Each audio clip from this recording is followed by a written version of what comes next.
Dear Guillermo del Toro, this is now our second correspondence, and I hope it finds you well. I have questions about your version of Victor Frankenstein. One of the first descriptions Mary Shelley gives of Victor in her 1818 text quite honestly took my breath away. Captain Walton describes, "I never saw a more interesting creature.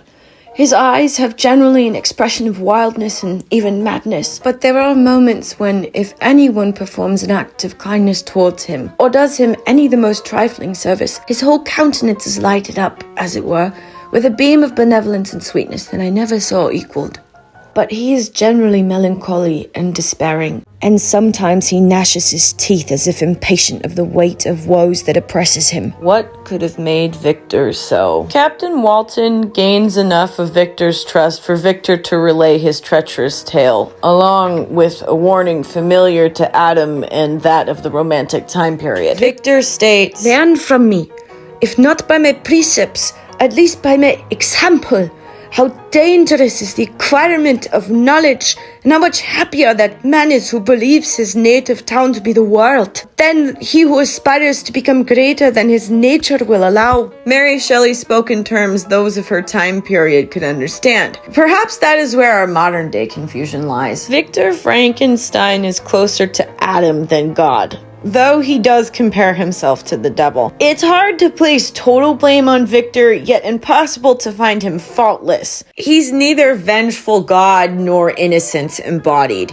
Victor is like Adam. He's young. Both are tempted by knowledge, but the true tragedy is a combination of arrogance and immaturity. Victor stumbles into power intoxicated, frightened, and totally unprepared. The actions he undertakes require a fully formed conscience, which he unfortunately had not cultivated. But unlike Adam, Victor flees responsibility the moment knowledge bears consequence. Victor does not mistreat his creation like an inhumane master, as your interpretation, as well as many others, depict. He simply abandons it. Victor, embodying a god complex trope, localizes evil in excess. Too much pride, too much desire, too much cruelty, too much. Insert whatever horrible trait you want to here. Such an interpretation is based on a confident misreading of the text. The creature turned spectacle and Victor flattened caricature. Ambition mistaken for cruelty leads the audience astray. Shown a clearly monstrous god and obviously innocent creature,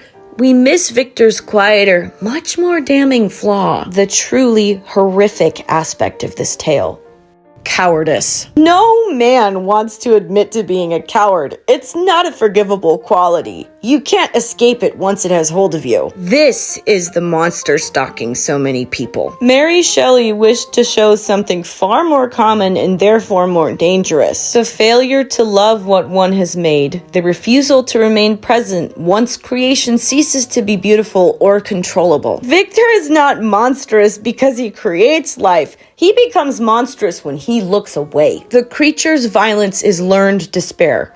Cruelty is a language taught through neglect, the creature's native tongue. You have done something similar to Victor in the book. You have looked away from the creation, from responsibility, from that quiet, overwhelming ache demanding empathy and understanding rather than mastery. You have seized the spectacle and abandoned the soul. I truly do not wish to be harsh. I understand that artists are allowed to have their interpretation, me being an artist myself. But don't you think it's time we stop looking away from Mary Shelley?